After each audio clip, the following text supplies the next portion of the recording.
வணக்கம் நண்பர்களே! நான் உங்கள் வள்ளி அருணா. ரசித்து சமைப்போம், சுவையால் நினைவோம். இன்றைக்கி என்ன டிஷ் பார்க்க போறோம்னா, ஒரு சூப்பரான அதுவும் ஹெல்த்தியான டிஷ் தான்.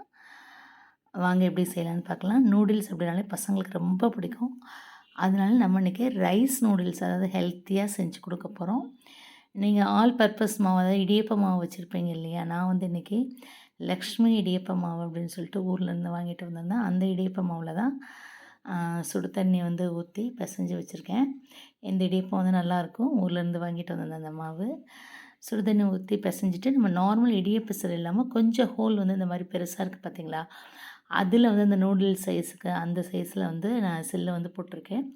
அதில் மாவு வச்சுட்டு இப்போ இட்லி பாத்திரத்தில் நீங்கள் எப்போ வந்து இடியப்பம் புழியிற மாதிரி இந்த மாவை வந்து நல்லா புழிஞ்சு விட்டுறணும். இது வந்து நல்லா பெருசு பெருசாக நம்ம அந்த முறுக்குக்கும் அந்த இடியப்பத்துக்கும் நடுவில் மணவலசில்லுன்னு சொல்லுவாங்கள்ல அதில் நான் வந்து புழிஞ்சிருக்கேன்.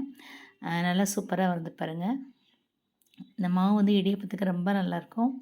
இப்போ இதில் வந்து இது மாதிரி வந்து புழிஞ்சு எடுத்துகிட்டு எத்தனை நடை வருதோ 1 நடை 2 நடை அப்படின்னு புழிஞ்சு எடுத்து நம்ம வந்து தனியாக வந்து ஆற வச்சுக்கணும்.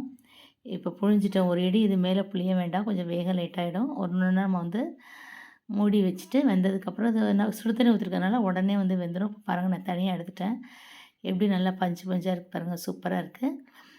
இதில் நான் எனக்கு என்ன செய்ய போகிறேன், நூடுல்ஸ் செய்கிறதுக்கு முன்னாடி பொடி இட்லி நம்ம செய்வோம் இல்லையா, அது மாதிரி இதில் வந்து பொடி போட்டு நீங்கள் வந்து சாப்பிட்டிங்கன்னா செம்ம டேஸ்ட்டாக இருக்கும். அதனால் இப்போ நான் தனியாக வந்து ஒரு பவுலில் வந்து கொஞ்சமாக வந்து போட்டு இட்லி பொடி நான் வீட்டில் வந்து செஞ்ச இட்லி பொடி ஆல்ரெடி நான் வந்து இட்லி பொடி ரெசிபி போட்டிருக்கேன், வேணால் அதை பார்த்துக்கோங்க.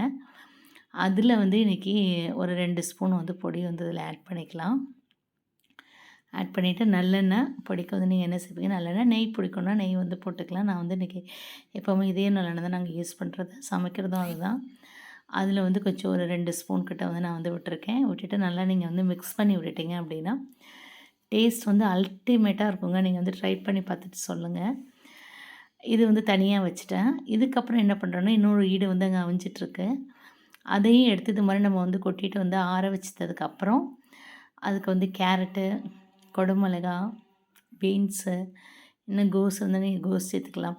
என்ன வேணுமோ காய்கறியில் வந்து அந்த அந்த காய்கறிலாம் சேர்த்துக்கலாம். அப்போ பாருங்கள் பார்க்குறதுக்கே எவ்வளோ சூப்பராக இருக்குன்ட்டு. பசங்களுக்கு பொடி போட்டால் ரொம்ப பிடிக்கும். அதனால் வந்து பொடி போட்டு அந்த மாதிரி ஒரு பவுல் ரெடி பண்ணிவிட்டேன். அதுக்கப்புறம் இது வந்து இந்த நூடுல்ஸ் வந்து செய்கிறதுக்கு இப்போ இந்த காயெல்லாம் ரெடி பண்ணி வச்சுருக்கேன். அடுப்பில் வந்து கடாய் வச்சுட்டு கொஞ்சமாக எண்ணெய் விட்டுட்டு இந்த காயெல்லாம் வந்து போட்டு லைட்டாக வதக்கினா போதும். எப்போவுமே வந்து அந்த ஃப்ரைட் ரைஸ் நூடுல்ஸ் அதுக்கெலாம் வந்து ரொம்ப நேரம் காய் வந்து வதங்கணுங்கிற அவசியம் கிடையாது. லைட்டாக வதக்கினதுக்கப்புறம் நம்ம ஹாப்பிமா ஃப்ரைட் ரைஸ் பவுட்ரு இருக்கு இல்லையா, அதில் வந்து கலர் இல்லாமல் ரெட் கலர் இல்லாமல் ஒயிட் கலர் பவுட்ரு வந்து நான் வந்து ஆட் பண்ணியிருக்கேன் அதில். அது வந்து நல்ல ஃப்ளேவர் கொடுக்கும் அதுக்கு, அந்த ஃப்ரைட் ரைஸ் அந்த நூடுல்ஸ் ஃப்ளேவர் கொடுக்கும். அது வந்து கொஞ்சமாக ஆட் பண்ணிவிட்டு ஆல்ரெடி அதில் சால்ட்டு இருக்கும் தேவையில்லை, இருந்தாலும் நம்ம லைட்டாக வந்து போடணும் சால்ட்டு அதில். அவங்க சால்ட்டு தேவையில்லை இந்த பேக்கெட்டில் போட்டிருப்பாங்க, அதனால் நம்ம வந்து சால்ட்டை வந்து லைட்டாக கொஞ்சமாக சேர்த்துக்கணும். சேர்த்துட்டு இந்த வச்சுருக்கோம் இல்லையா நூடுல்ஸை, அதை வந்து இதோட வந்து நீங்கள் ஆட் பண்ணிவிட்டு கொஞ்சம் எல்லாம் மிக்ஸ் ஆகிற வரைக்கும் நல்லா வந்து கிளறி விட்டுட்டு எடுத்திங்கன்னா செம்ம டேஸ்ட்டாக இருந்ததுங்க. நம்ம வந்து கடையில் நார்மல் நூடுல்ஸ் சாப்பிடுவீங்க இல்லையா, அப்படியே அதே டிட்டோ டேஸ்ட்டு. ஆனால் நம்ம வந்து அரிசி மாவில் செய்கிறதுனால பசங்களுக்கு வந்து வயிற்றுக்கு வந்து ஒன்றும் பண்ணாது, ரொம்ப ஹெல்த்தியாகவும் இருக்கும் அரிசி மாவாக இருக்கிறதுனால. உங்கள் பசங்களுக்கும் நீங்கள் இது வந்து மாதிரி செஞ்சு கொடுங்க. நம்ம பெரியவங்க கூட சாப்பிட்லாம். அரிசியில் இருக்க அதுவும் ஆவியில் நம்ம வேக வச்சுறதுனால எந்த சைடு எஃபெக்ட்டும் கிடையாது. டேஸ்ட்டும் ரொம்ப நல்லா இருந்தது.